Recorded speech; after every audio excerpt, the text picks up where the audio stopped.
Okay, my name is Greg Herrick, and I'm here interviewing Lee Kendall, who is credited with the last aerial victory of World War II. Is that correct?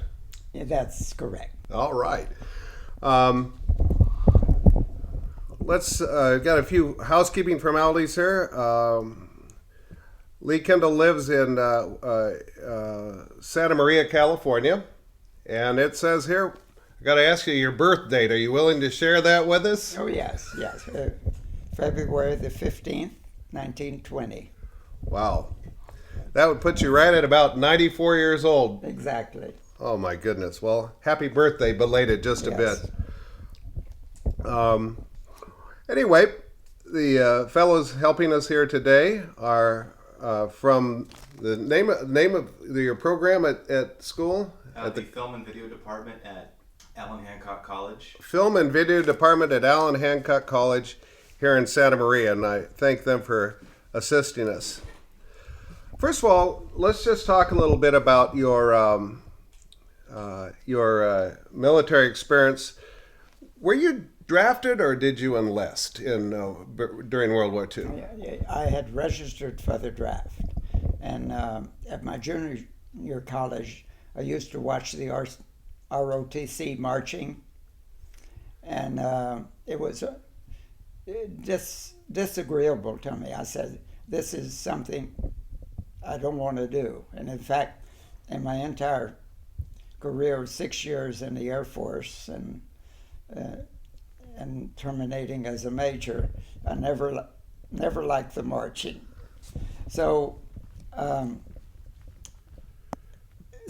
as preemptive to the draft, I knew I'd be drafted. I applied for Air Force training.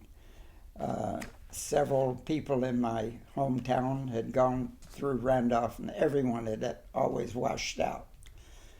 But I'd always kind of dreamed of flying. My brother, who was 3 years older, built a little glider with two of his friends, and they actually towed it and got it off the ground. But when I had my examination and acceptance to the Air Force, I figured, well, I've never been up in the air. I better find out what it's like. So out at the dirt airport we had, there happened to be an old barnstormer there. And for $5, he took me up on a 20-minute flight. That was my previous airtime. That was just to let you. So you wanted to find out kind of what you were going to get into, and what it looks like from the air.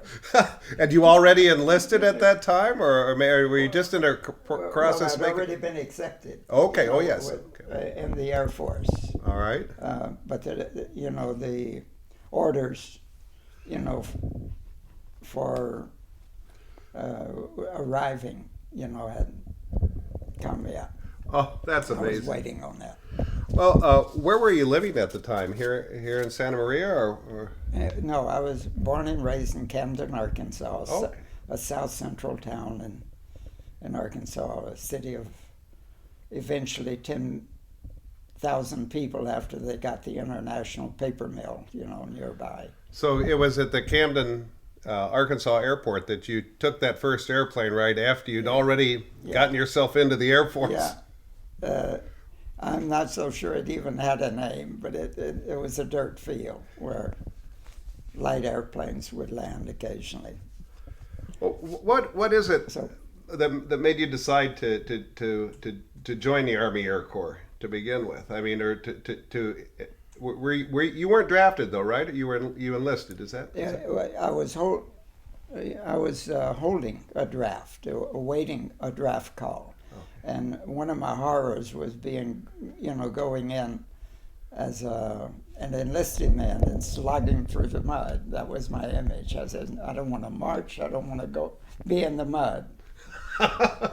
So I selected, flying.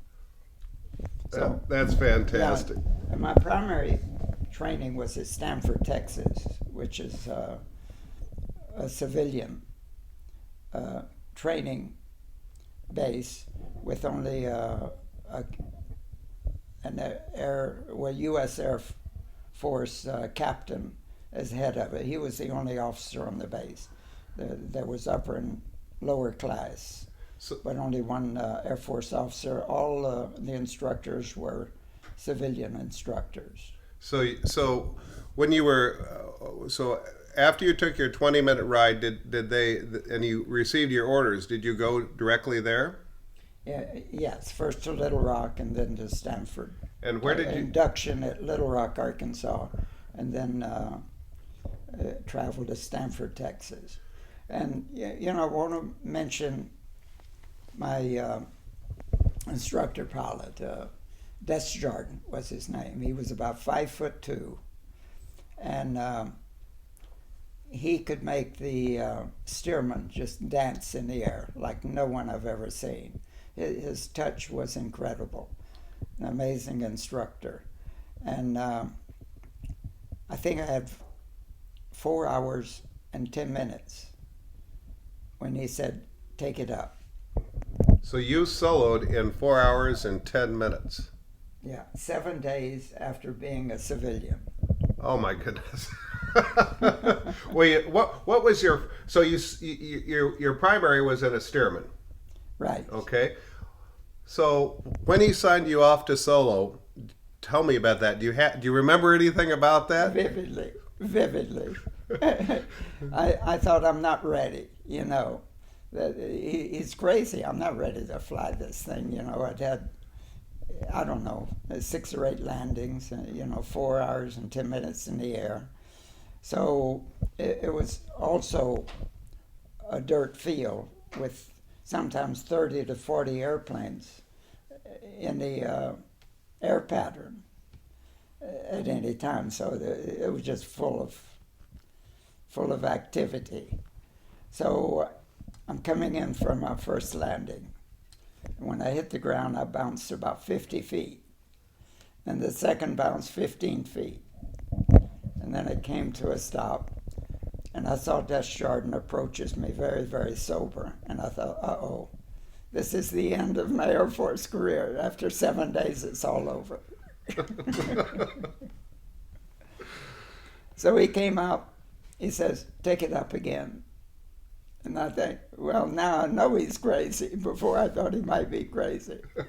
So that time, my first bounce was 10 or 15 feet. And after that, I had it down. So when you put that throttle forward the first time and there was nobody in the airplane and you lifted off, do you remember what went through your mind? I only remember the landing. No, just remember the landing. Oh, I remember soloing I soloed with 6.5 hours, so you beat me by a pretty good percentage. Right. Because my instructor was out of town and the other guy who was there didn't know how many hours I had, and he said, "Oh, take it up." And I said, "Well, okay." And I remember that it was a little Cessna 152, and that thing got off the ground so fast, I went, know. "Oh my God." Already in the air. And then I said, "Well, I'm up here. Yeah. May as well fly around a while and see if I can get it back down."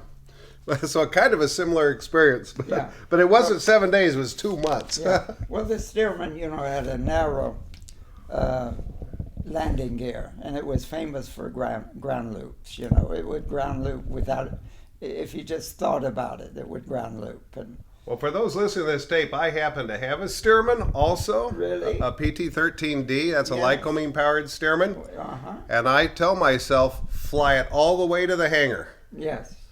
Don't take your eye off the ball and don't get complacent because it will turn around on you Yes. in a heartbeat. Yeah, so I can't think of almost a more difficult airplane maybe to learn to fly in. I can't either. Yeah, but it was, you love it. You learn to love that steerman. It's just an amazing airplane. I am absolutely amazed at that story. I mean, we can just stop the filming right now and I'll go away a happy man. All right.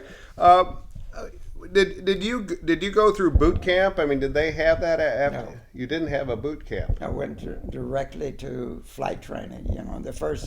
We must have started flying the first, second, or third day we were there because 7 days after I'm a civilian, I soloed. Wow. going from civilian to solo. Well, they must have felt they needed you in the air. And I didn't know that. Yeah. But yes, I want to mention that I entered the Air Force November 1, 1941, which was 5 weeks before Pearl Harbor. But they must have already knew they were preparing, for a war. But they had this urgency, and also I think my class of 42E, which is, they letter them, as each year they start with A, B, C, D, and going through, was only 6 months and 3 weeks, which is probably the shortest training period of any of the classes, The class before me or the class after me, they had at least, a couple of months more. But my class, they really zipped through it. So after the Stearman, what was your next airplane, and at what air base were you in when you moved up the ladder? San Angelo, deep in the heart of Texas, and B-17s, I think. B-17? No, BT-13? Yes. Yeah, BT-13, like an AT-6 that without a retractable gear. Yeah. Yeah. A friend of mine has one of those, and I just call it Big Trouble. It also was an unpleasant airplane. And actually, toward the end of my career, I was getting air qualification time in AT-6s. And so this is 6 years after I'd flown the AT-6s. And I didn't like the airplane, the AT-6. Right. I know it was a draft horse, but I think it's also a very difficult training airplane. Yeah, you don't want to get slow on the turn to final in that thing. Yeah. So you went from let me see, a Stearman to a BT-13, and do you remember what the next thing was after that? Were you into the big iron then, or? No, the AT-6 at Mission, Texas. Oh, okay. So all 3 training bases were in Texas. So you had you flew in a primary trainer, which is the Stearman. Oh, Yeah. cut. Yeah. Come in. I think. Rolling again. Let's check. Levels. Test 1 2. Test 1 2. See, everything's looking good. Okay, is it? We got it. I saw the angle moved. Is it okay on the camera? Okay.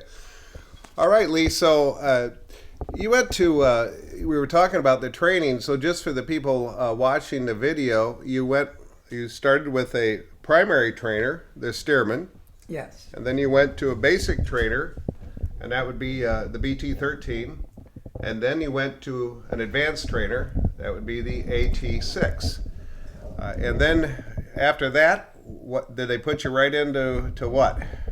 After that is typical Air Force. I was assigned to Colorado Springs to fly P-38 reconnaissance, photographic reconnaissance airplanes. So when we arrived there, hurry up and wait. They had not broken ground for the military airport. They were modifying the civilian airport at Colorado Springs. So we were stationed at a college campus for almost a full year before we got to P-38s. What'd you do during the course of that year, waiting for your airplanes? A little of nothing. We would fly. What are the lightest reconnaissance planes? I should know, but I don't remember. It's like a Cessna. Okay. They're the smallest airplanes you can imagine. Like what they call them, grasshoppers, or Yes. L-13, L-19s? I think some L. Yeah, liaison plane, really. Yeah, and so we would get our flight time in that, to get 12 hours every 3 months, I guess, to maintain our air pay, 50% air pay, and waiting a whole year for the P-38s. Well, I'll tell you, when the P-38s finally arrived, I bet that was a wake-up call, because that's a sporty airplane. It was, yeah. Although, at the time, I mean, going from the L3s, I think it was an L3. Okay. Sounds familiar. To the P-38, quite a shock. Ooh. But after flying P-51s later and training in jets, the P-38 comes off as a pretty sluggish airplane. It was disappointing. Is that right? Yeah. One outstanding memory I have of it, our training was basically just go up in the air and get airtime familiarity when we started. But we all, had lost all proficiency. And it's an easy air. The tricycle landing gear made it easy, but it had the worst brakes of any airplane I could ever fly.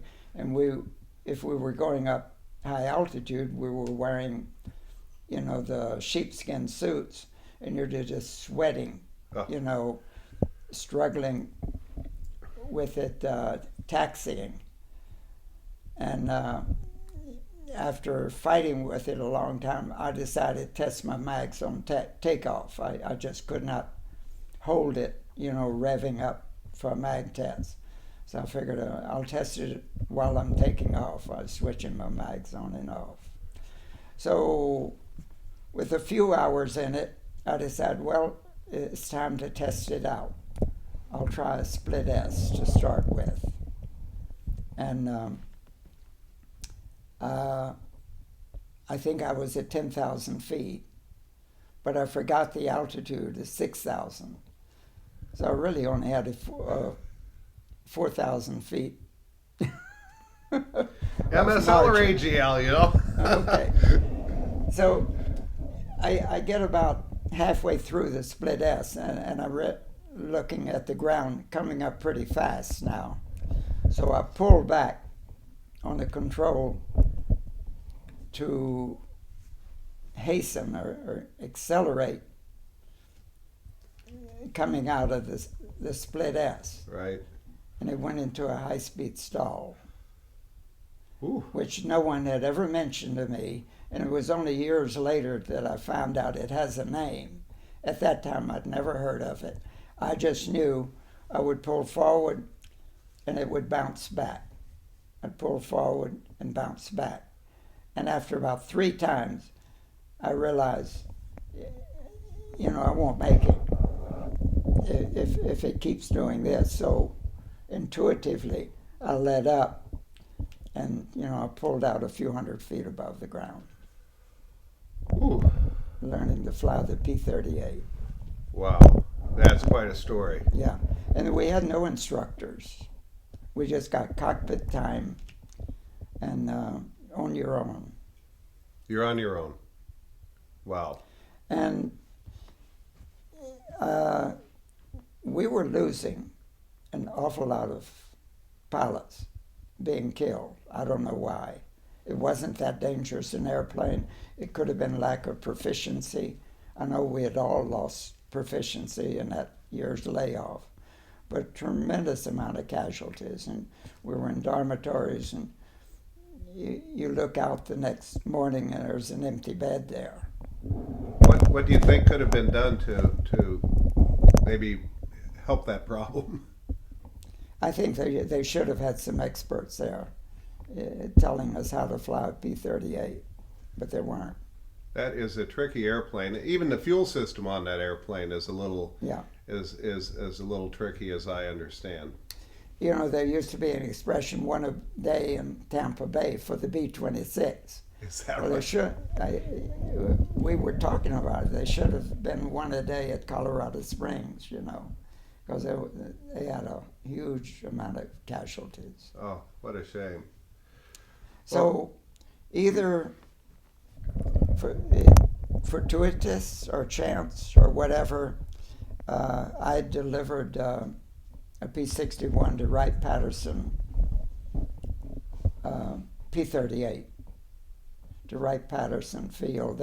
For some reason, they were transporting them back.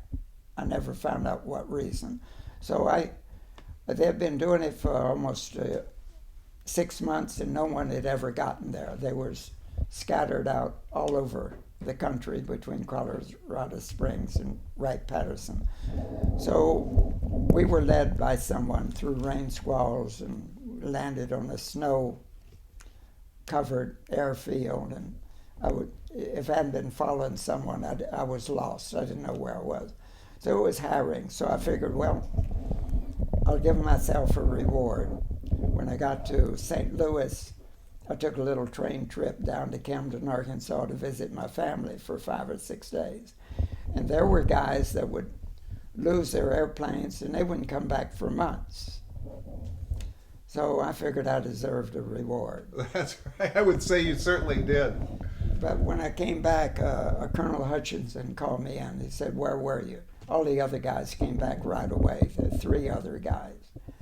And I said, well, I couldn't get a first class train ticket, and officers, ought to go first class. So I just waited for it. Did he accept that? He did. No, he gave me a letter of reprimand. Uh-oh. And a couple of months later, I got a transfer to a redistribution place. And I think this is where chance comes into play. I was assigned to B-25s at Fresno, California. And as soon as I arrived there, they sent me to North Island to fly as a co-pilot on anti-sub patrol. The complete history of this, for 4 years, they flew dawn and dusk, 2 hours at dawn, 2 hours at dusk. Sub patrol all up and down several hundred miles of California coast. In the 4 years of doing this, they never spotted a sub. But what was fortunate for me, I don't know whether his name was Jim Doolittle, but it was Doolittle, not the famous Doolittle. He was a talented pilot. So what was fortunate for me, being co-pilot to someone, I need to give him a better description. He was just an expert pilot. And watching him and helping him as co-pilot for 3 months, I really learned to fly during that period. And when I came back to Fresno, I was a first pilot. And that was B-25s that you were flying with? B-25. And then we trained for a whole year there. So B-25s became like my second nature. Finally learned to fly. That's interesting.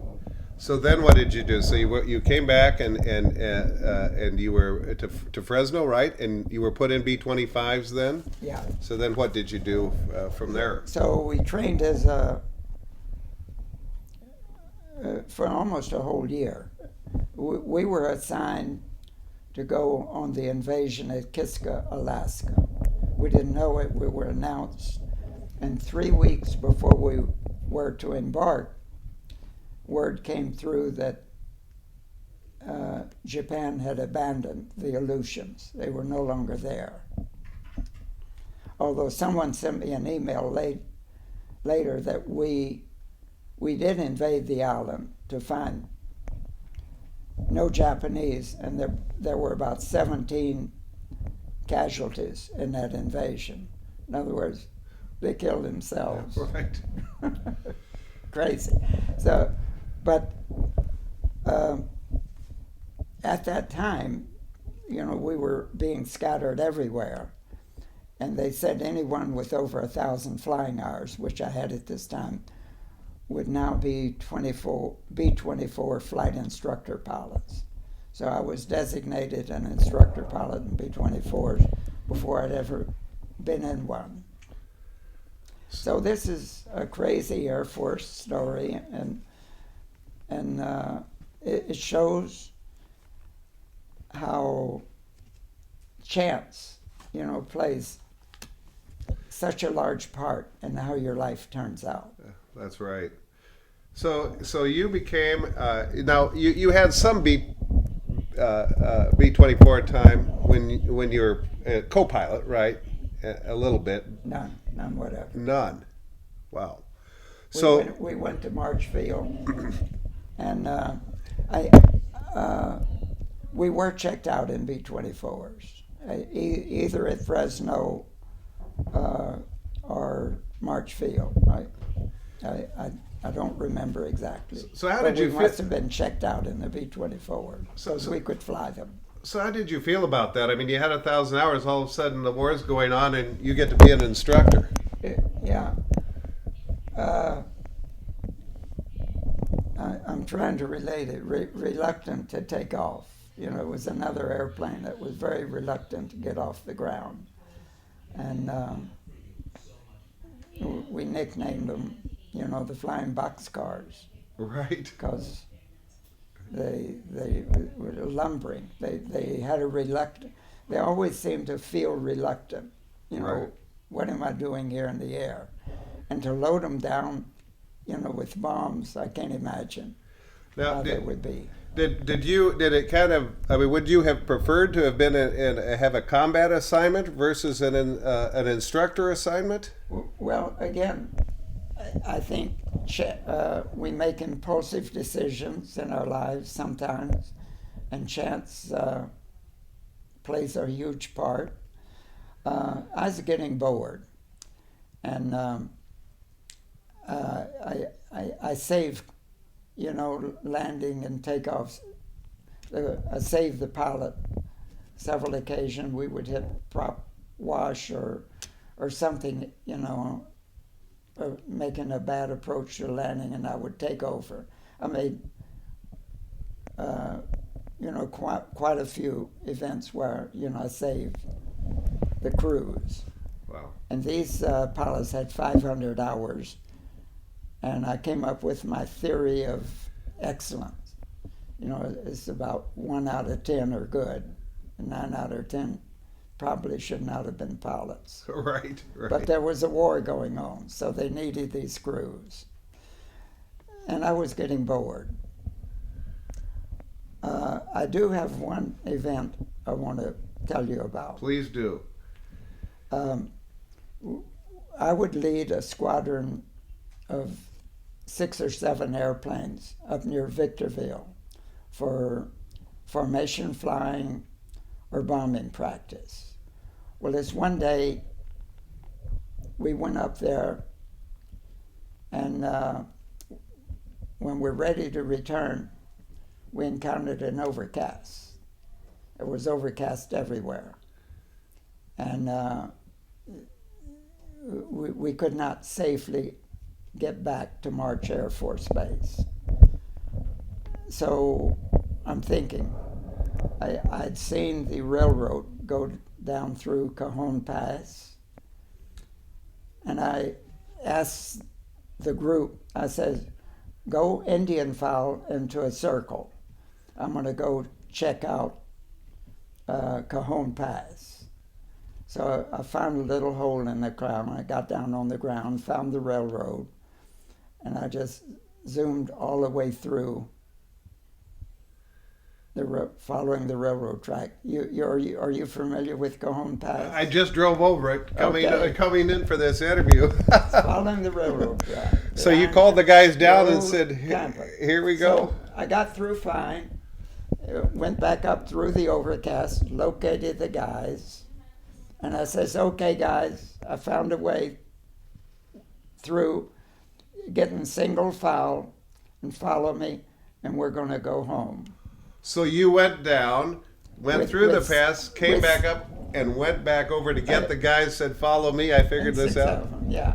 Now, I've often wondered, that has never been publicized. No one has ever talked about it. I can't believe it, because that's one of the craziest stunts I think I ever did. Oh, that's great, and you may have saved some lives and some equipment, and you certainly But they would have landed somewhere. you certainly made life easier. But somehow I felt like, there's the duty, the obligation to come back home. It's the command issue, following orders. Right. You don't want to mess up. So I guess I had other options, but that was the one I chose. That's a fabulous story. So then I've been there about 6 months, and we're going into town, Hollywood, dating and Riverside, the hotel. We're living an easy life. But I saw the P-61 on the tarmac one day, and I had never heard of it because it was a secret, developed in secrecy.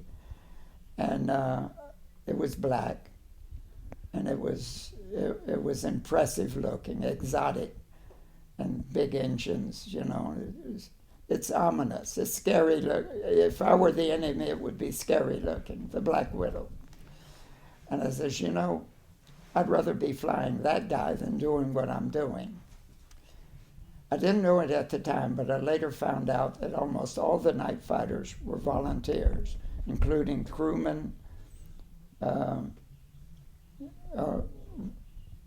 the crew chiefs, gunner, supply, everyone who were in the squadron had volunteered to join Night Fighter Squadron. So I popped off a little letter request to a commanding general at, I think, in San Francisco. And within 3 weeks, I got a reply approving my request for transfer, and I'm back at Fresno, because that's where they're training in the P-61s, and sometimes using 820s. And we do go up to Salinas for final training. Oh, that's interesting. Can we break for 1 second? Are you picking up that stuff in the back? Let me know when we're ready. All right.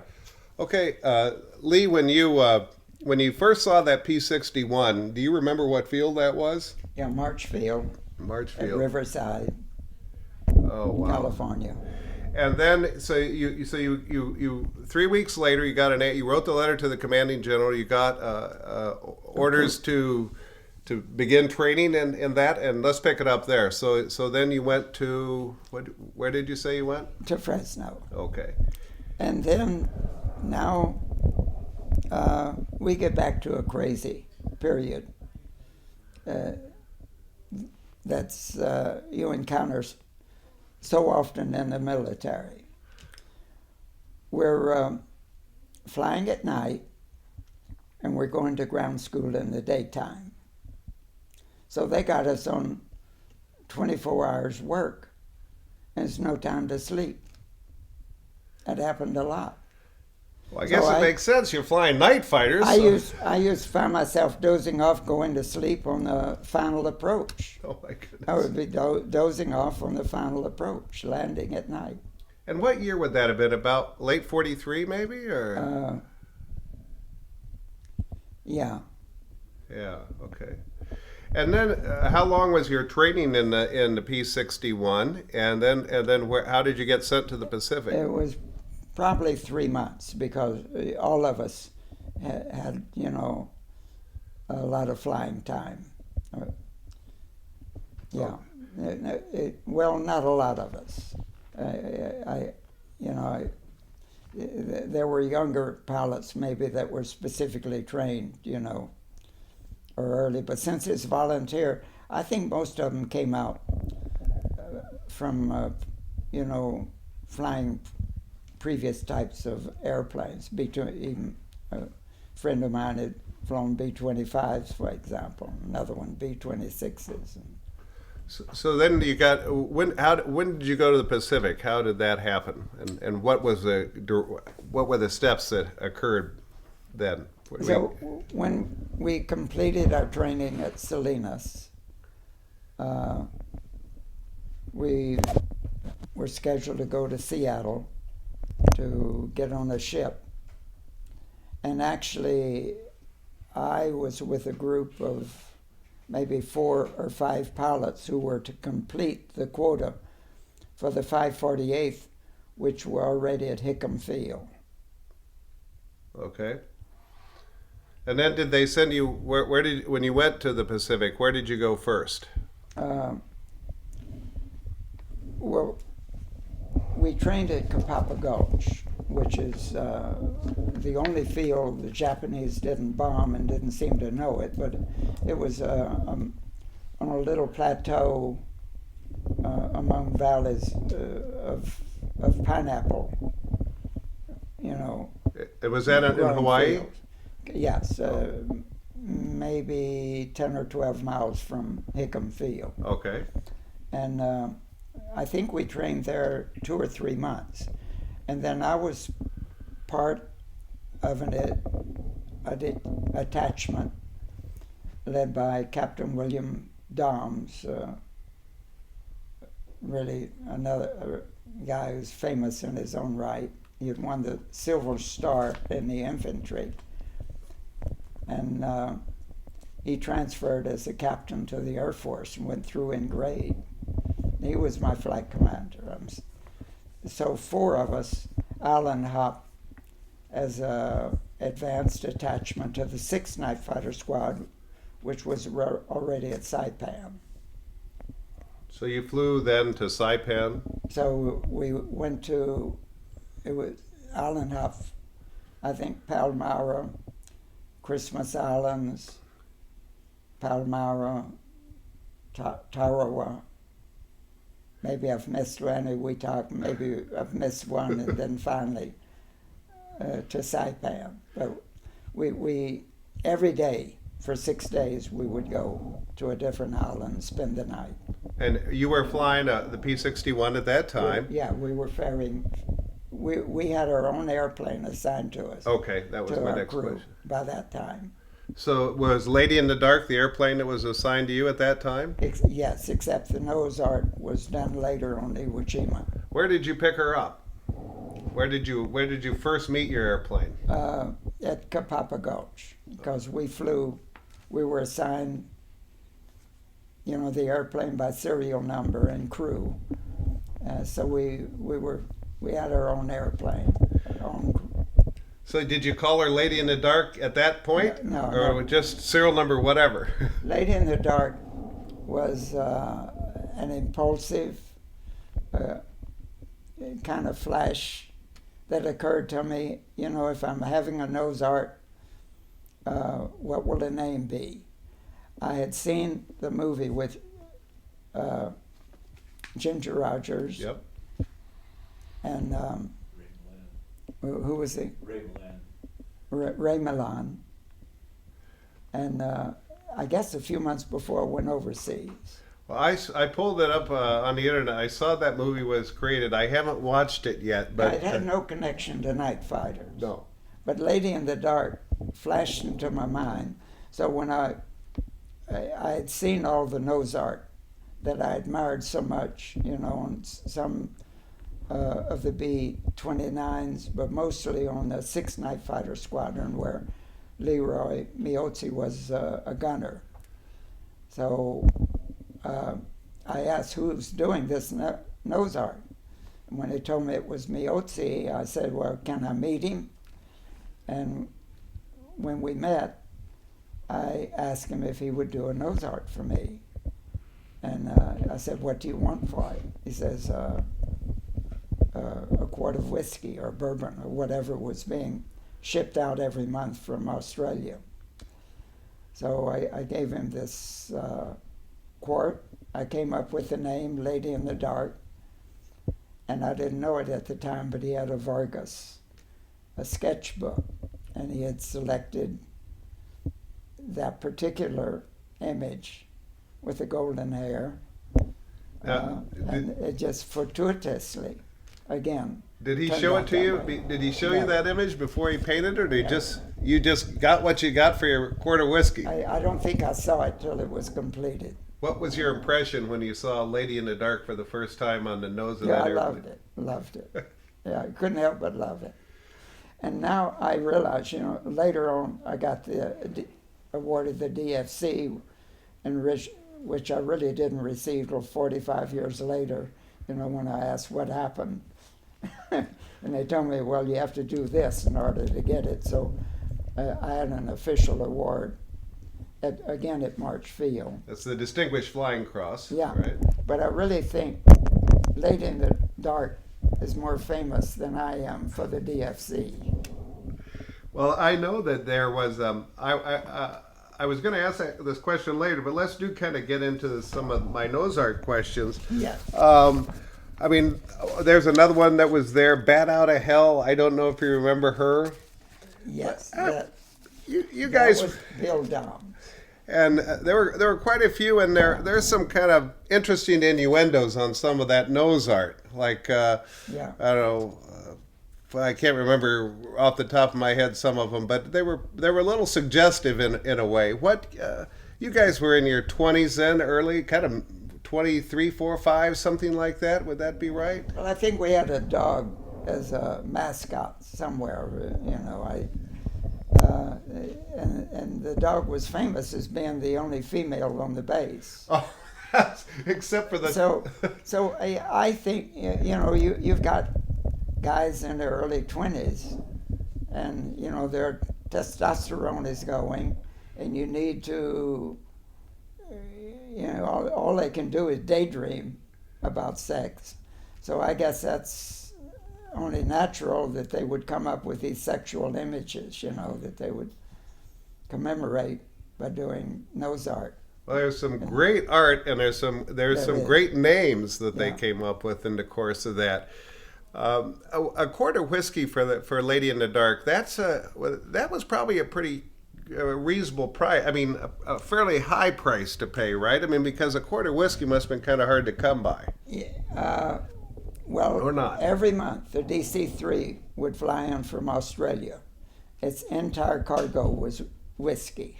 Is that right? Delivered to Iwo Jima. Now, Full of it. As long as we're on painting, the squadron emblem was painted on both sides of the airplane. Lady in the Dark was on the right side if you're in the cockpit. Yeah. Did he paint the squadron symbol as well, the insignia, or was that already on the airplane, or how? I think it was already on the airplane. Okay. So someone else did. The commanding officer was almost a recluse. No one really liked him. He was not qualified, and he did some disciplinary things unfair things against the enlisted men that as a group, they disliked him too. So for years and years, he would not come to the Night Fighter biannual reunion until they finally persuaded him to come. And the time that he did come, I wasn't there, so I didn't meet him. But there was a lot of resentment. And he was on the field. Was that it? So we had a great squadron, but it never, flying B-25s, we had a Colonel Dewar who was a group commander, and that entire air base had esprit de corps. It must have been 1,000 personnel there. Right. And having had that, it was obvious to me our squadron didn't have it.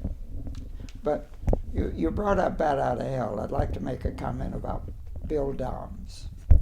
He had been with the infantry in ferocious fighting in one of the islands in the South Pacific, and they were taking pillboxes, and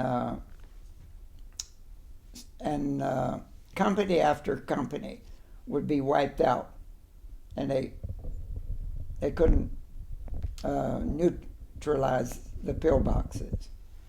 So Bill Doms led his company, and they took out the pillboxes, and he was given the Silver Star, which is really a high medal. And so then when he came home, he figured, well, I'd like to fly airplanes. So he took his Air Force training in grade as a captain, and somehow ended up in our night fighter squadron. And as captain, he had the same rank as our commanding officer, who was the captain at the time, and he was my flight commander. And a super special guy, authentic, just well liked by everybody. No superiority. No, you just. And at that time I didn't even know about his Silver Star. He was too modest. So he had Reed Stockwell as his crew chief, who did this T-shirt. I'd like to have him take a picture of that. Hold on just a second. Hold on to that. The other camera died, so I'm going to have to... Okay. Got it? Mm-hmm. So his crew chief spent 30 hours airbrushing this in his basement and gave it to him as a special gift. Oh. And he's the one that made a great contribution to this autobiography for our squadron, because he had equivalent of photographic memory. Really brilliant guy, and he was older. I think he's about 97, 98 now. I'm trying to get in touch with him. And let me just say, the book he's referring to is "Deny Them the Night Sky" by Herrick Schulenberger, and a fabulous book. Yeah, and his wife came up with the title. He's Well, writing the book, and his wife came up with the title, "Deny Them the Night Sky," meaning when our night fighter squadron took over Iwo Jima, or even Aishima, they never bombed the islands where we were stationed. They were denied the night sky. They were denied the night sky. What a great title. And that's the history of the 548th Night Fighter Squadron, that whole book. So, one more comment about Bill Dom. I lost contact with him, but one day I'm going through the internet, and I come across B-47 crashes. And I come across an article that Colonel William E. Doms is going up with a second lieutenant as students to fly the B-47. And they got up at 2,000 feet and the plane exploded. And it says he leaves a wife and 2 young sons. So I knew his hometown from my record, and then I figured maybe one of his sons is a junior. So about 6 months ago, I got in touch with his son. Oh, is that right? And had some good conversations, but they were so young that their father didn't mean much to them. And I tried to tell them, you got to get this book. There'll be a lot of information about your father in it. And because I respected Bill Dom so much. And he's the one that flew bat out of hell. He is. Now, the first one had some accident and was lost, and then his crew chief painted the second, which is really the sexy bat out of hell. There were 2 nose arts. But the first one, the first airplane that was lost, he wasn't associated with that. It was just the nose art on that airplane at the time. Is that right? It could be, yeah. Okay. Well, it was his airplane. It was lost by some accident. Oh, okay. I don't remember the details of it, but in replacing it, his crew chief drew the new nose art. He maybe didn't have this crew chief when it was first Art was created. Okay. Now, I just getting back to Lady in the Dark. When you first, what was your first impression of the airplane when you got it and flew it for the first time? I mean, you never, let's say that we'd never been in a P-61 before. You got in there, and do you remember anything about that? Not too much. I do know it was very easy to fly. Great visibility, and that along with the P-51 and the F-80 and the P-38, none of these had instructor pilots. So by that time, I had a lot of flying hours. I felt confident, that I could fly an airplane. So the procedure is to just sit in the cockpit. You take your ground schooling and learn about the airplane, and you learn your flight manual, and you just familiarize yourself with it until you're ready to take off. I don't remember the first takeoff, but it was easy to fly, very easy to fly. Now, the main characteristic that the 61 had, it would not stall. Northrop was a genius in designing that wing. You would pull up, say, into a climbing right hand, and when you came to a stall status, it would flutter like a leaf, but not lose control, it would drop in altitude, but it would flutter down. It wouldn't snap. And that is a big airplane. It had, It was. let's see, it had two Pratt & Whitney 2800-65s at 2,000 horsepower apiece. Yeah, I think later on that was an increase. That's a lot of airplane. Later on, it had the same engine as the B-29. Is that right? Yeah. So do you remember any kind of odd characteristics? I mean, that's a pleasantly odd characteristic in that it couldn't stall, or wouldn't stall anyway. Do you remember any other idiosyncrasies, good or bad, in the airplane? It's just so easy to fly. The easiest airplane. The feeling you had that was you were riding a magic carpet. It was a flying platform that it just gave you confidence in it. No, more so than any other airplane I've ever flown. It just makes me want to fly one if there were only one to fly. Absolutely, it just was a delight, and in the I've almost 200 hours I've forgotten that I had of nighttime combat air patrol, and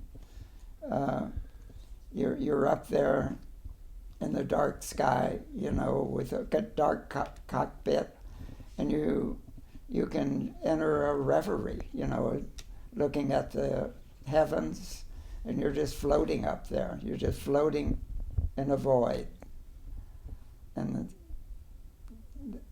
that's an impression I have, like a pleasant, almost high. It's like a drug high that's floating on this magic carpet with your radar and a little, Carl Sagan talked about a pale blue dot that Earth looked like.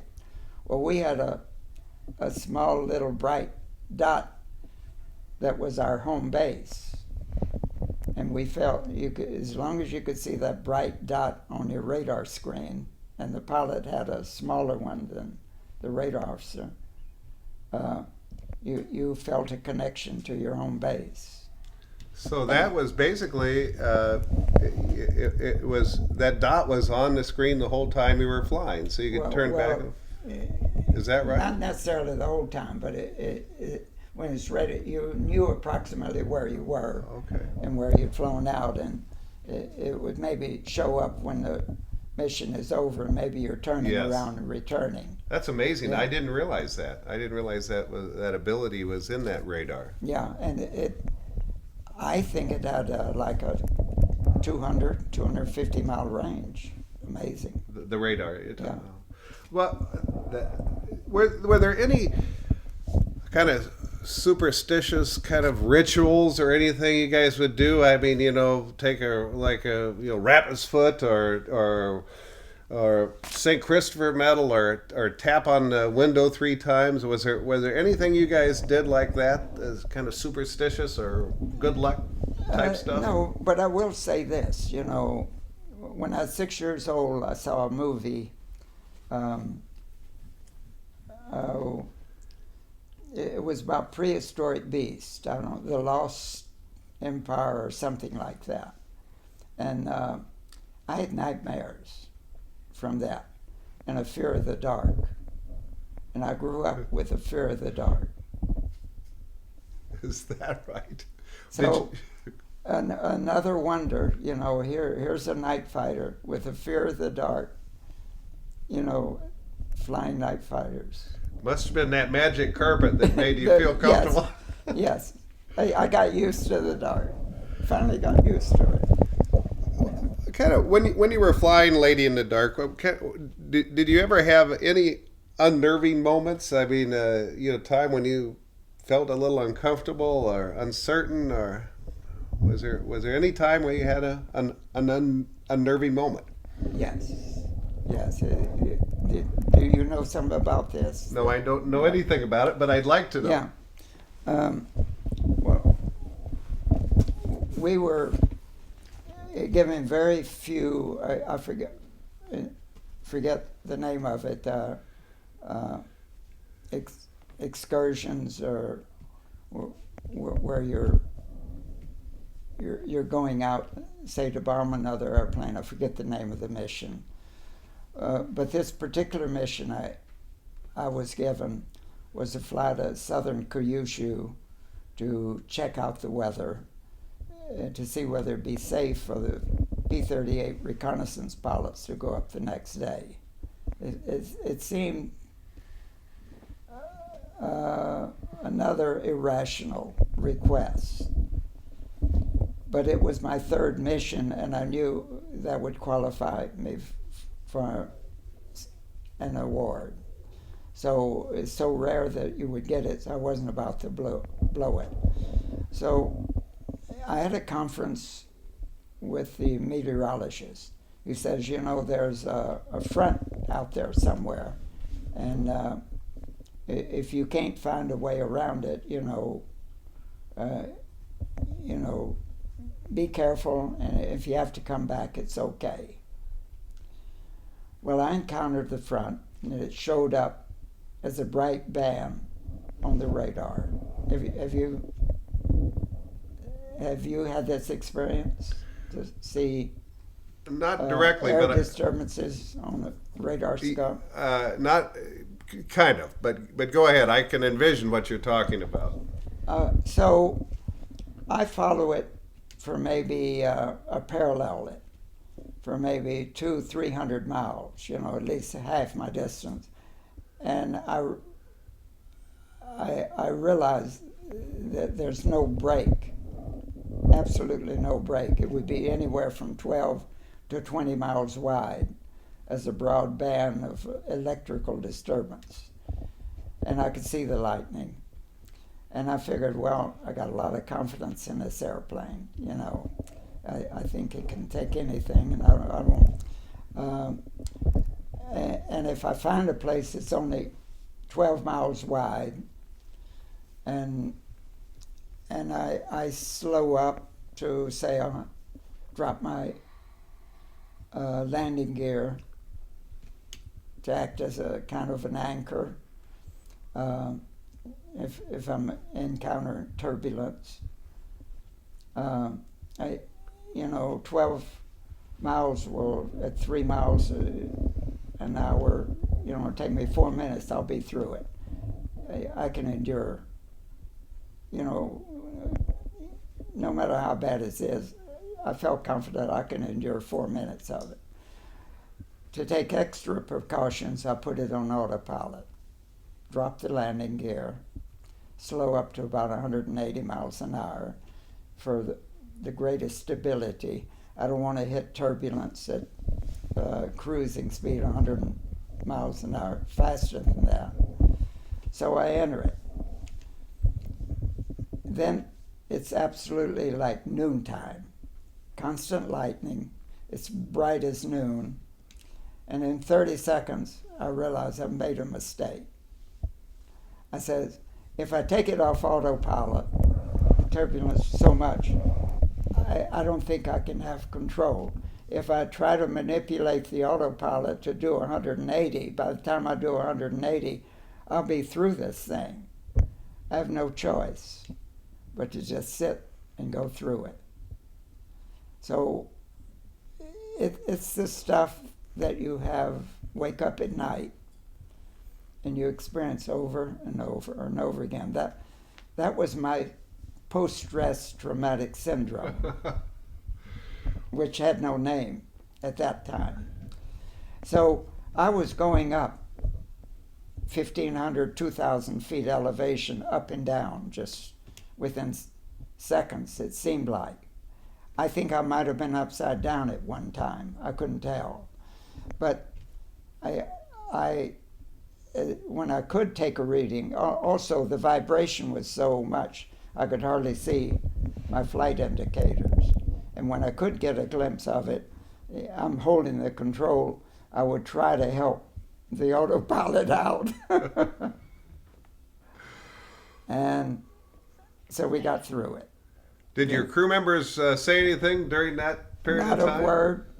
We not it when it was over, not when we got back. And it's the weirdest thing. I didn't have the verbal skills at that time to ask the guys, we ought to talk about this.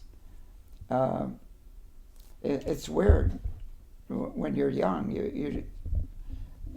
I think back, I just wish I had more social verbal skills to deal with it, psychological skills, ask questions, approach with curiosity. What's going on with them? I know what's going on with me.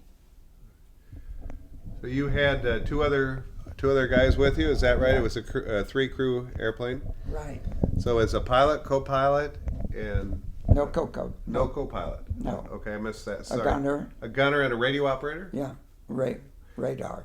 Radar. And one, how was the configuration? You were in the front.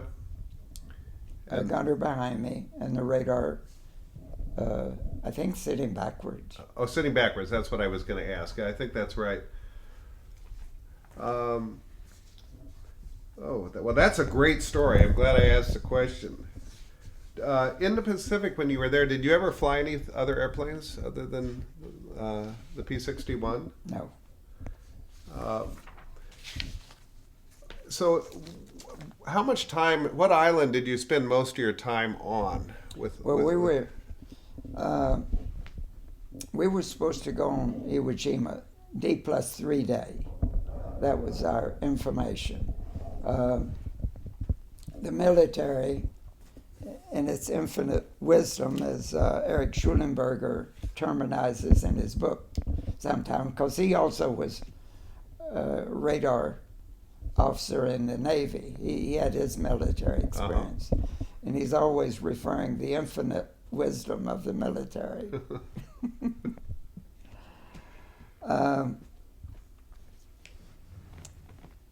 So, okay, restate that question. I just want to put island. We were on Aishima most of the time. Okay. It was D+3 day. Okay. We were planning to go in. Well, it was 42 days before we were given the orders to go onto Iwo. And I was the third to land. I think maybe the commanding officer, William Doms, and myself, and which I look upon as a pretty good honor, that the third airplane to land on Iwo Jima. And I don't know, we're still inexperienced. We're not combat experienced yet, or flying at night even off Saipan, was uneventful. I have one vivid memory, though, that I carry. returning to base one night on a full moon night, I looked down on the bay of Saipan, and the water anywhere from 10 to 50 or 60 feet deep, crystal clear, and I could see the bottom as though it were noontime with that full moon, and I could see relics of boats out there and everything, and just again one of those images you Never forget. never forget. That's amazing. It's not combat, but it's one of the things you carry out from your military experience. Can you tell me about? Can you tell us the story about the last aerial victory of World War II? I can, yeah. I've told it many times. Not much recently. But one of the frustrations we had, especially flying out off of Aishima, which we went there, I think, the last 5 months of the war. We were at Iwo 3 months, and then our squadron, flew out to Aishima, 10 or 15 miles or something from Okinawa. We were sharing combat air patrol with Marines, which were single pilot ships, and they couldn't make an interception unless it was broad full moon, and they were just lucky. So the air raids would come out, the sirens would go off, and the air raid alarm would come off, and the Marines would be up doing their share of the CAP, Combat Air Patrol time. And then the Japanese airplane, the raid would be over, and then we would go up, and nothing is happening. This happened month after month after month. We flew 2 hours, they flew 2 hours. The raids came in during their 2 hours. So all of us developed the theory that the Japanese must have known when the Marines were flying combat air patrol, and it's a safe time to come in for an air raid. They hardly ever came up, and that's one of the reasons our kill number was so low. They were afraid of you. They didn't, yeah, they knew when we were up. So another crew had borrowed my airplane the night before the war ended. And the airplane was out of commission, so that was a practice. If you're scheduled to fly, your plane is down, you could borrow someone else's. So they used late in the dark. And later on, the radar officer published an article, The Last Kill of World War II. It had a lot of publications. And Warren Thompson first sent me a copy of it, and even in his latest book, he refers to that as the last kill of the war. And later on, he added, oh yes, Lee Kendall also had the last kill. So the plane, Clyde, the pilot, was flying.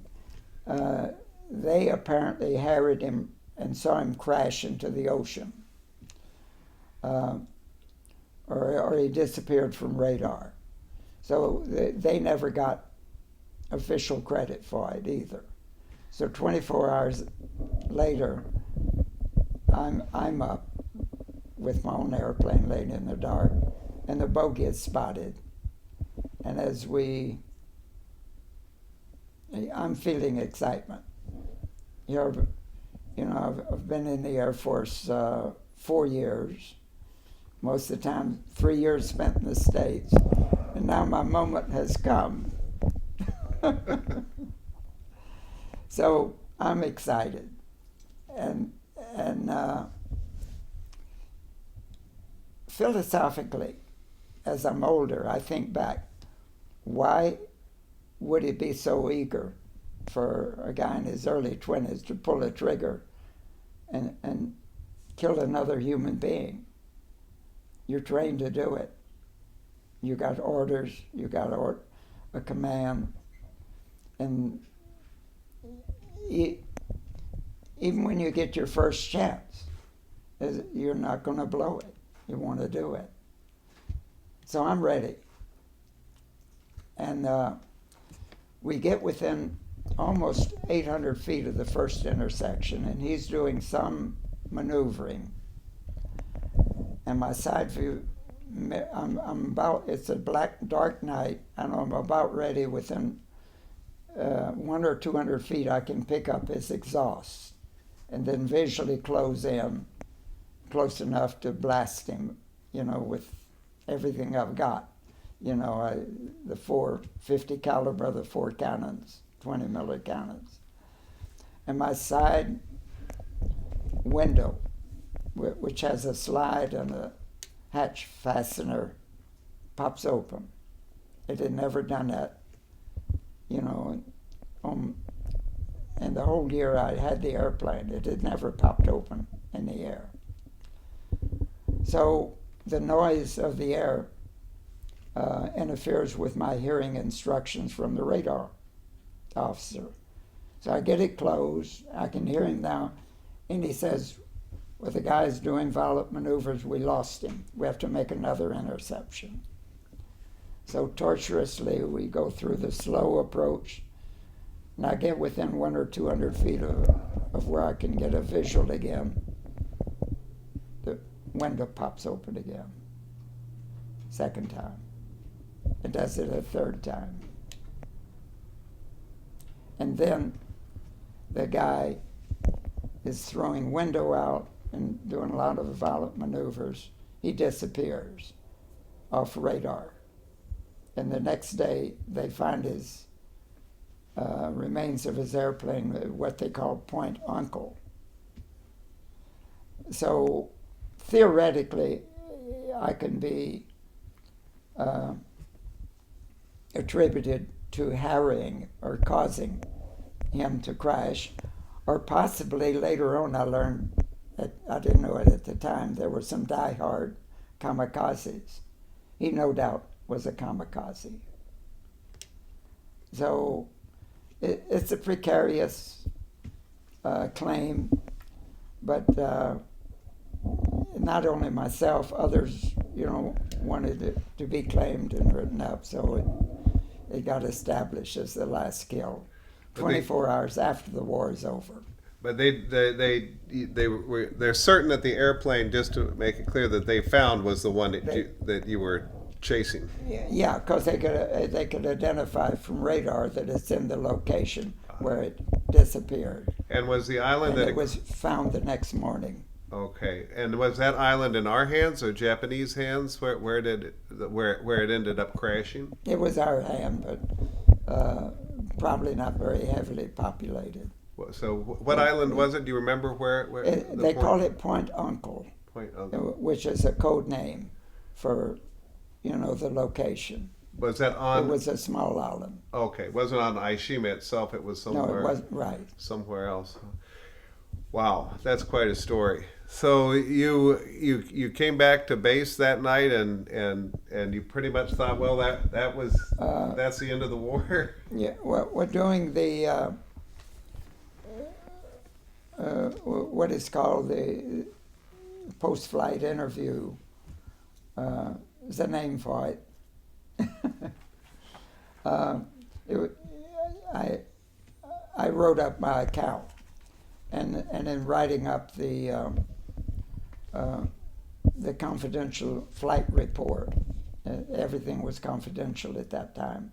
At the top it says 1 Tojo plane destroyed. So actually the report really claimed the downing of the airplane. Now, what was a Tojo? Just so for people who aren't familiar with it. is that a fighter or a bomber, or do you remember what a Tojo is? Steve, what was it? Well, that is slang from the Japanese leader, Tojo. So any Japanese fighter that you were against was called a Tojo. Yeah, I think it was a fighter airplane. Not, they also had a light bomber, which might have been it. Now, okay. Now, so after VJ, how much longer did you stay there on Aishima? Well, the war's over now, Uh-huh. and I was told I qualified to go home. That whatever the qualifications were, and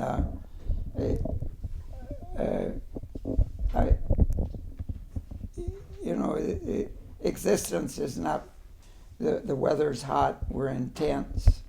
It's not a. It's a hardship, really, existence, and you're homesick. And I figure I qualified to go home, so I took the qualification. Later on, I don't know whether it might have changed my whole life, so I would, I wouldn't conjecture, but I did. In talking to a few of the guys who stayed in the squadron who went to Japan, they had an interesting experience in Japan. But these spontaneous decisions that you make, determine all your future life. Every decision you make, determines how the rest of your life plays out. And so I accept. I don't, I would not complain at this time. Maybe I made the wrong decision. When was the last time you saw a lady in the dark? Yep. Probably, we flew 2 or 3 times, maybe after that. We maintained combat air patrol probably for at least a couple of weeks. I think until the official surrender, which happened on one of the official surrenders. They flew right into Aishima, with the Japanese plane, and there was a big ceremony. But this was a second traditional ceremony after the one on one of the aircraft carriers that they had with MacArthur. Missouri, I think it was. Missouri, right. So then you left the airplane on Aishima when you left? I did. And did went to Manila and back in tents in the hot sun for 3 weeks, and then we were on a boat to San Francisco. And one conversation I had on boat with some brilliant college professor, sticks in my mind. I don't remember a lot about it. But he had an explanation of how life began on Earth. And his expression was the fortuitous concourse of atoms. The beginning of life on Earth. That was his. I haven't come across this phrase anywhere. I've come across something similar to it. I haven't either, but I'll accept that. Fortuitous concourse of atoms. They got together and created life. That's interesting. So, when you were home, did you think about your airplane? Did you think about the lady at all, or was that kind of are you happy to be home and on to other things? Well, I went into the Air Material Command. After some redistribution center, and you're maybe Eden, Texas, or someplace. I was assigned to Air Material Command at Newark, New Jersey. And I had a pleasant, pretty exciting life for 2 years at Newark. And one of the things I wanted to do was to fly jets. And I discovered that at Air Material Base, they were ferrying in P-51s. And somehow I found out if you have 100 hours of current fighter time, it's got to be current, within a year or so, you could apply for jet training. Before that, I was a supply officer, I was a motor pool officer, I was only one of 2 Marine officers in the Air Force. We had a yacht that the generals used to go out and party on, 65-foot yacht. And it was in dry dock at the time. And while they're working on it, I would go down in the lower berth and sleep off my hangovers. So I got my 100 hours in the P-51s, and I also, after testing them for the Air Material Command, they were coming in from overseas to the engineering department. And let me tell you about my first takeoff, because I'd only been flying twin engine B-25s, C-45s, things like that, for flying time. And I hadn't experienced torque since the BT-17. So, again, no information, no warning, no one to talk to about how to fly this airplane. So I'm ready for my first takeoff. And one thing I'm aware of, all I can see is the nose. You can't see the runway ahead of you. You're back in the tailplane position. You can see the right of the runway and the left. So I give it a normal throttle takeoff, and right away it starts to torque right off the runway. And I'm pushing with counter rudder control with all my power, and just barely control it. As soon as it gets straight, normal, the torque, as the airspeed picks up, torque releases, and I took off. But it was probably, again, one of the scariest moments of flying. First takeoff with, again, cocky. I can fly. I'm pretty well experienced, got a lot of flying hours. And after that, I anticipated the cork. I can handle it. But I still never liked judging the takeoff by looking right and left until you got enough speed to get the tail off, and then you can see the runway ahead of you. A terrible way to design an airplane. That P factor on a P-51 is incredible. That you were lucky. Yeah, I was. Did you ever get into jets then? Yes, so I qualified and was accepted at jet training school at Mesa, Arizona, and I think we were finishing around May. It's a 3-month instructor period, and it's a total of, I think, only a total of 30 hours, but your average flight's 30 to 45 minutes. But I have a vivid memory of my first takeoff. We'd spent at least 15 hours sitting in the cockpit. We had detailed ground school about all the mechanics and flight characteristics. And the only instructions we had were to stay low until you pick up enough airspeed and then start your climb. So as I'm preparing for my takeoff, and you got great visibility.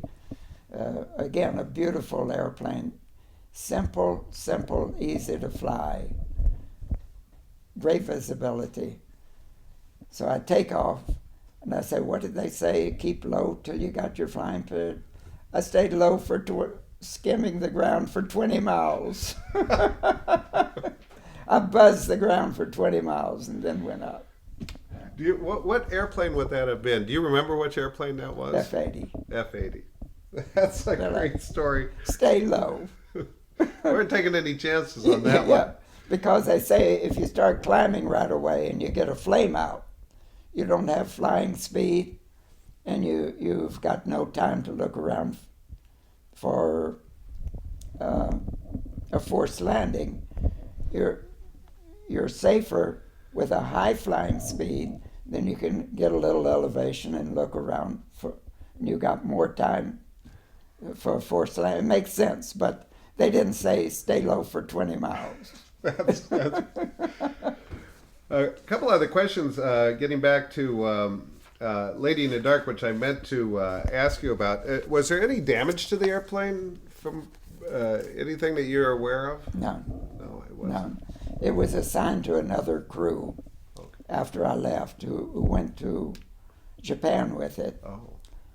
And he was the one that was requested to fly to Hickam Field, to the boneyard. Okay.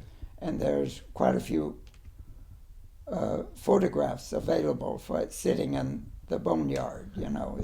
One of them you can look and you can see it's badly eroded and worn. Now, we're building models for people who very accurate models of this airplane who are interested in this time period and so on. Do you have anything to say to a model collector or someone who might end up with this airplane as a gift? What? Yes, my family had gone to Israel, and my 9-year-old grandson was there, and I thought it would really be nice to send him a model of a P-61. So there was a hobby shop in Culver City, and I went in there and I said, do you have any models of a P-61? And he said, I happen to have one. And he brought it out, and I'm looking at it, and I still have the box over there. Yeah, the Airfix P-61. And I'm looking at the box, and I see Lady in the Dark at it. So I practically yell at him, "That's my airplane!" He's handing me this model. That's my airplane. So I do send it to Israel. And then I bought another one for myself, and I had that put together, but it's fallen apart. But I keep it as a memento, yeah. And I noticed they had the wrong serial number and a couple of mistakes, so I sent them a letter when I discovered that it's manufactured by, I think, Hubble in London, England. And I wrote them a letter, and they sent me a great reply that they're not making them anymore. I don't know whether they're making them today or not. I don't know. There are a couple of different companies that make there were others the that made it. Yeah, and I have a kit made by another company, but I keep this because it's got a, right away as I'm looking at it, I can see Lady in the Dark. That's my airplane. Oh. So that was pretty exciting for me. Well, that's good because I think a lot of people are going to enjoy the product of this, and we're spending more time on this airplane to try and get it right than any airplane we've been involved in producing for the last 25 years. So well, I'm flattered to hear that, and I'm also happy to hear it. But it reminds me of Mid-Atlantic Museum, where they're restoring the P-61. They've been working on it for 20 years. Yes. And their effort has been monumental. Yes, I've been it back has there been. 3 times, and at one time I thought they might put Lady in the Dark on the nose art because they were selling the lithograph, that was made of Lady in the Dark. Well, we hope you like what we produce, and certainly make sure that you have one and a copy of anything that we produce as a result of this interview. Well, that's nice to hear. Well, let me just quickly, if you don't mind, I've a couple notes. I want to make sure I didn't miss anything. here that we wanted to talk about. Do you remember how, I want to go back, we talked about this briefly, how Lady in the Dark was chosen? Is because the movie, you saw the movie. I'd seen the movie with, yeah. And at that time, did you say, I've got to come up with some nose art for this? I mean, it was kind of the thing to do, or what motivated you to even think about it? It was just a flash in my memory, because I wasn't thinking about the movie. After seeing the movie, it went out of my mind. And it was only when Miozzi says, can you come up with a name? Oh. And as I'm thinking, I think of the movie. I said, yeah, the movie had nothing to do with flying. Right. But what a perfect association with the Black Widow, the Lady in the Dark. Just let me make a quick look at my list. Just a couple of things in terms of just your life in the service. Particularly when you're in the Pacific, how did you stay in touch with your family? Or did you? Yeah, by writing, and I, whenever I could take a leave, I would always go home to southern Arkansas. How many times did you get back to the mainland, if you will, from the Pacific when you were over there? Do you remember? Well, none. None. None. Not at all. Okay. Actually, I think I don't have the precise dates, but it was slightly less than a year. Okay. But the feeling is, it's going to go on forever. Yeah.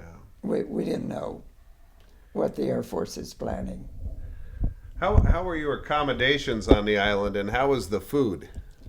Well, Lewa was pretty rough because we started out, the instructions right away was to dig a trench that you could, get into in case there's any bombardment. And we had pup tents and little cots, little canvas cots for our sleeping bags. And we were issued 2 quarts of water a day for bathing, for washing, for drinking. Enlisted men got 1 quart a day. Officers 2 quarts a day. This went on for at least 3 weeks, and we had no way to wash our clothes or clean our sheets. So, he was famous for his black sands of Iwo Jima, so our sheets were pretty black after 3 weeks. And then the Seabees built showers and washing facilities. They found it about 3 weeks after our arrival. And one day I'm trying to think of the movie star. He was a Marine pilot. Tyrone Power. Tyrone Power, okay. Yeah, I'm taking a shower there one day, and I glance over there, and Tyrone Power is taking a shower. And he had the most beautiful body I'd ever seen on a human being before. Some years later, my wife's driving a car in Bel Air and has a close encounter with her, and he's screaming at her, yelling at her. So whatever admiration I had of his body disappeared after he screamed at my wife. That's pretty funny. So after 3 weeks, did you have plenty of supplies? I mean, everything was, you had what you needed then? We had a mess hall. I had pretty finicky eating habits then as well as I do now. We were issued Charms candies. And although I know in the biography, the book, quite a few people talk about the good food, that the mess sergeant was a magician in turning the rations and the good tasting food, I would go through and turn up my nose, go back to the tent and eat me a charm bar, the entire candy bar of charms, wait for the next meal. That's funny. Did you ever have? Was there ever any entertainment that came to your base when you were in the Pacific, or how did you entertain yourselves when you weren't busy with your official duties? Yeah, I don't think we had any. Play baseball or anything like that, kind of.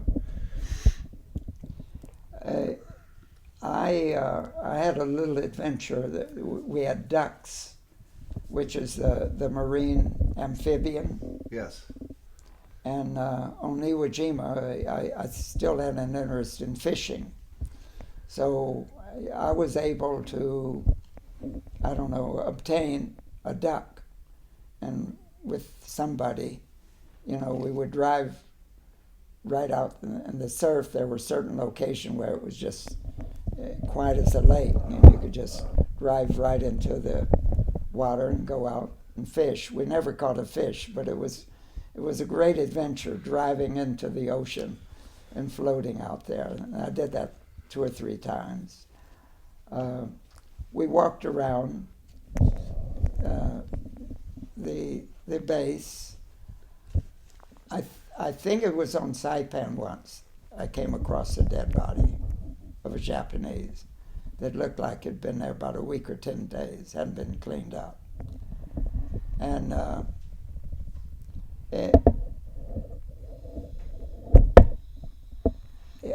think, I disassociated with it. I looked at it curiously. No great emotions. A lot of dying going on in the war. So you're pretty well looking at death as almost like a normal course of something. And my approach was curiosity. I didn't philosophize or horrify or anything. Just an observation, looking at detail. When you guys were keeping yourself busy, on a lighter note, did you ever pull any pranks or have anything that you remember that you would do to each other to kind of pull one over on the other guy or something? Anything like that? I don't know, at least not in my memory. You're always I'm sure a good there boy. were a few. Okay. Yeah, one of the guys, when the war was over, Konigsberg, he was younger. He was a college graduate. Later stayed in the Air Force, taught at the Air Force University, taught at other universities, and ended up in Alaska. Chuck Konigsberg. And I was friendly with him. But it was only at a reunion that I really established a very, very close relationship with me. And he was super bright. What he had done was post a little poster out there saying, anyone who wants to get together, let's have a gathering and we'll talk about our experiences. I don't remember that happening, but he told me about it at the reunion. And I'm thinking, if I had participated in it, or I don't think anyone showed up, but he at least made the effort with the awareness that it would be good if we could all talk about our experiences. He was psychologically far advanced over the rest of the combat. And something they now realize is pretty important. Yeah, So and that's something I wish. I had the opportunity to participate in. Had the opportunity to have experienced. Didn't happen. when you finally got out of the service, do you remember your last day, or was it anticlimactic, or was it? What were your impressions of your last day of service? And then what did you do after that? Well, after jet training, they assigned me to Pennsylvania, Harrisburg, which had a 3 Mile Island later. And it was a boring place. When they saw me coming as a captain, they gave me the title of Assistant Civilian Post Restaurant Officer. Well, I had no restaurant experience in. A major was the restaurant officer, so I basically was bored.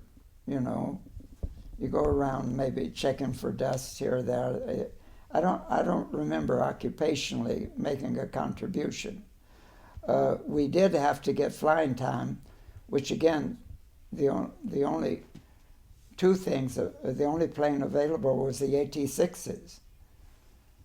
So my last days in the Air Force is getting my flying time in AT-6s, which I didn't like. And there was, I think, a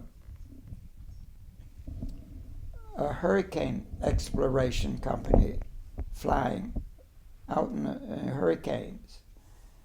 And I was thinking, you know, why couldn't I be assigned to that? That sounds pretty exciting, based on the base. But all I had was AT-6s. So basically I got out of boredom, and then the final tantalizing offer came, what they called a terminal leave promotion. I had escaped many termination purges where they just, you know, purged drastically the Air Force rank. I was either on leave, I miss them one way or another. But this one was an optional. And I had already applied to UCLA to go back to college, and that seemed appealing to me to continue education. So you left the service, and what did you study when you went to UCLA? Liberal arts, and they had a lot of prerequisites. So I ended up, I met Eleanor, my wife, during that semester. She was from Toronto, Canada. She had a 30-day visa. So we got married in 6 weeks. I finished the semester. She was had gifted education and early childhood education, and she was working at nursery schools that were that had a poor level, you know, of development. So impulsively, I said to her one day, I'd been reading Frank Lloyd Wright's autobiography, and architecture was a passionate interest of mine. I said, well, why don't we build our own school?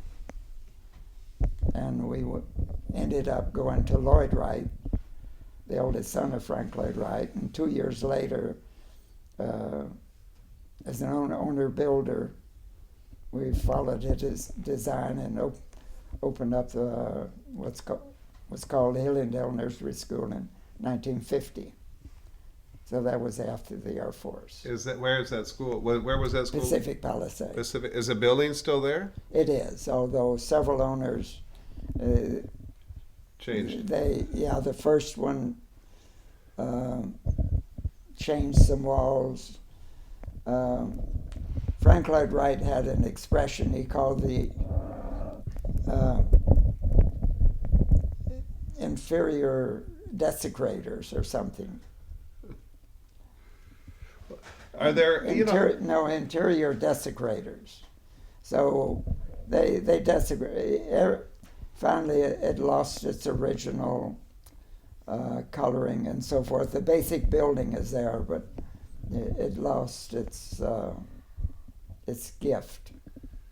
Getting back to my list of Okay. questions, and it's getting shorter now. Sure, We're down okay. to just last couple. Okay.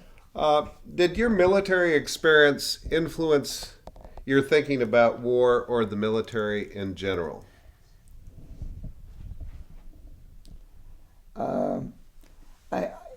Yeah, one of the things that occurs to me is, especially viewing, I was always conscious of the names at the bottom of your orders, your transfer orders, different orders that you had. And very often the names at the bottom were unfamiliar names. And it made me realize that we're sort of pawns. And someone up there is making decisions that affect our personal life. They're assigning you here, they're assigning you there. You don't have much control of your life. You're at effect of strangers. And as I looked back upon it and became aware of that, you know, it's not a pleasant thing to know. You do not, I made one or two decisions, like the request for transfer to fly night fighters, which really has affected the rest of my life in a big way. But most decisions were made by other people. And I'm inclined to agree with Obama now that we don't need another war. The last thing our country needs now, after Iraq and Afghanistan, anywhere, we need to rebuild our country. Can we just take a moment? Yeah, what was ready? Lee, can you tell me about how you lost your brother? Yes. His name was Israel Solomon, because I changed my name later to Lee Kendall. He was a graduate of Georgia Tech as an engineer and working for the county, I think, when his draft came up. And due to his eyesight, he couldn't qualify for flight training, even though I'm sure he was much more passionate than I about flying. He was 5'9", taller than I, and valedictorian. So I wasn't in touch with him very much, but I knew he was in the Air Force. I probably knew he was a navigator. But I lost contact, and I'm training in B-25s in Fresno one day when I call home, and I'm speaking to someone in my hometown, a friend, who makes the remark, "It's too bad about your brother." And I said, "What do you mean?" And they said, "Well, he's missing in action." My family decided to protect me, and this was 6 weeks after he was missing in action when I heard about it. And my family, my father was from Poland, my mother from Russia, so they were old-fashioned, and I can understand why they would think not telling me would protect me, but knowing flying as I did, and to me the information missing in action after 6 weeks looked very negative. I immediately felt he was gone. You're not likely to be MIA. Later on, years later, I found out he was doing LAB, low altitude bombing, with a B-24 squadron flying out of China of the Yangtze River. And low altitude means it's night bombing, flying low altitude at night. And the Air Force sent me maps and information, which I got really not too long ago, that they've kept files on it. So he was missing in action in June 1944. And, I think of him all the time. It was a it's a severe loss. I only had the one brother. And although we fought growing up, he's 3 years older, I was the mascot of his scout troop. They always, when I was 9 years old, not old enough, that whenever they went on their camping and everything, they always took me as their mascot. So in many ways, he was very good to me. And the last, I was going to college in Magnolia in Arkansas, and he was going to college in Georgia Tech. So we didn't really see each other in the last 2 or 3 years of our life, but in the few encounters we had, we were mature enough, that we valued each other. So it was a big loss. On the mission, when he was lost, was he a pilot? He was a navigator. Oh, navigator. You may have said that. Sorry. So he was a navigator on a B-24 on the Yangtze River in June of 40. Bombing the Yangtze River. Okay. Yeah. Bombing the Yangtze River. Yeah, from another airfield about 250 miles away. And that was June of what year? 44? 44. And did they say what happened? Did the airplane go in, or They lost radio contact within 10 minutes maybe after takeoff. Just his aircraft, or the whole? Was there more than? There's more. The low altitude bombing, they would go out on isolated single airplane missions. So he's just disappeared. Yeah. Now, one of the records I got. There were 10 crew members? Yeah. And two interesting facts. One of the maps that I was sent remarked that is a large percentage of water, even inland, between his airfield and the Yangtze River. They're not, and they could have been on the coast over the ocean. They could have been inland in the span of area that they might have flown over. But there was a lieutenant colonel assigned as the pilot on this single flight. And his pilot and co-pilot, I think both came along as two co-pilots. And there was one Chinese member of the crew who was a radio man and a lieutenant. So whole crew of 10 or 11. Yeah, it disappeared. And the picture I have of them is a beautiful, handsome-looking group of young guys in their 20s. That's unfortunate. Yeah, Well, it's sad. maybe someone can help us find out. Do you know where the airfield was in China? Yeah, I do, but I can't Have to look recall. at it. Yeah, I'd have to look it up. Well, Lee, you've been very gracious with your time and your stories. Is there anything else that you can think of that I haven't asked, or say, I wish you'd asked me that question, or? I'm sure I'll think of it later. Of course. And I'll think of all the questions later. And it's been a great interview. Thank you. Greg. You're really excellent at this. Oh, God bless you. Thank you, Lee. We Thank really you. appreciate it. Thank you.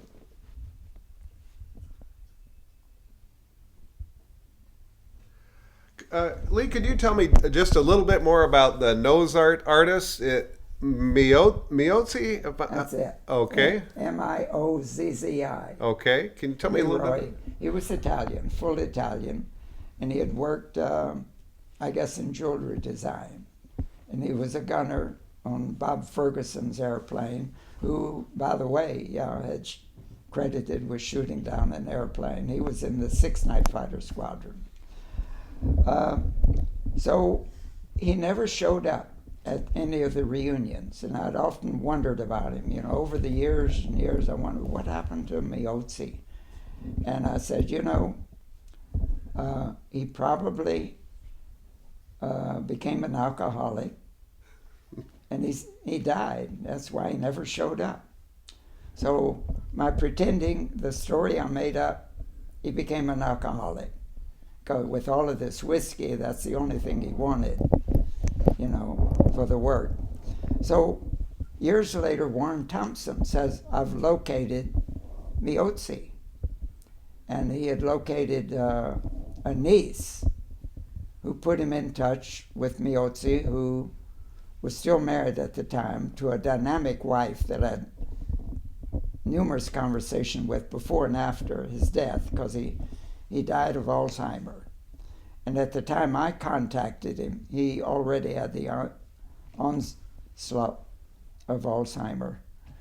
So I had some great conversations with him, you know, and his memory was very vivid of all his wartime experiences. And I said, Miozzi, one thing I've always wondered about, why did you want a quart of whiskey, and why was that what you wanted for all your work? I said, were you a heavy drinker? He says, no, I don't drink at all. I gave it to the enlisted men. So my pretend that he died of alcoholism was way off the mark. But I had several conversations. His wife was so articulate and sharp and bright. She was a delight to talk to. And Herrick Schulenberger also had several conversations with her. She says he's lost his memory of the current time, but his memory of his wartime experiences, he has a large box. She says it's just as good as ever, as new. Well, when he died, she sent his large memento box to Herrick Schulenberger, who has it to be given to some museum someday. Oh, that's a great story. Do you know, just as long as we're on that topic, do you know where the paint came from that they used on for the nose art? Yes. In talking to Miozzi, he said, I said, where did you get the paint? And he says he used the regular, ordinary paint that he could obtain from the Quartermaster Corps. And they had it in basic colors, the red, blues, white, and black. They didn't have a great variety of colors because they were limited in the paint supplies. But he got it from the Quartermaster Corps. But he would mix it. He says he could mix, the red and white and get pink. He specifically mentioned, he could develop his flesh colors. It's amazing. So he did a beautiful job of creating flesh color. And it's my understanding that he broke he had an image and then put 6-inch segments on the side of the airplane. Do you know anything about that? And then painted each 6-inch square. I read about that in an article. That's what me too. Yeah, I read the same article that you did. That he would lay it out in 6-inch squares, and that way he was able to enlarge the original image, Accurate. and make it so accurate, because it is so exquisitely, accurate. I've looked at a lot of nose art in getting ready for this project, and in the course of research on this project, and I couldn't agree with you more. His is the best I've seen. Yeah. It's just spectacular. And then in the article that Herrick and I wrote about, my last kill, he and I talked that Miozzi deserves a sidebar, and we both wanted that. I don't know who it suggestion came from originally, but we both wanted it. I think it had to come from me. Miozzi deserves credit. And he said, well, we'll do a sidebar. So when he wrote this article for the magazine, we created that sidebar, crediting him with this amazing collection of nose art. Oh, that's great. It's really spectacular, and we're fortunate to have you to talk to us about him and what he did. So that's great. And I have to say what an honor it is for me to be here and have a chance to talk with you. Well, this has turned out so well. I've really enjoyed it, and my life is pretty quiet now at 94, and it's slowing up, and I appreciate whenever I can introduce a little excitement into my life, and today has been very exciting. Thank you again. Thank you.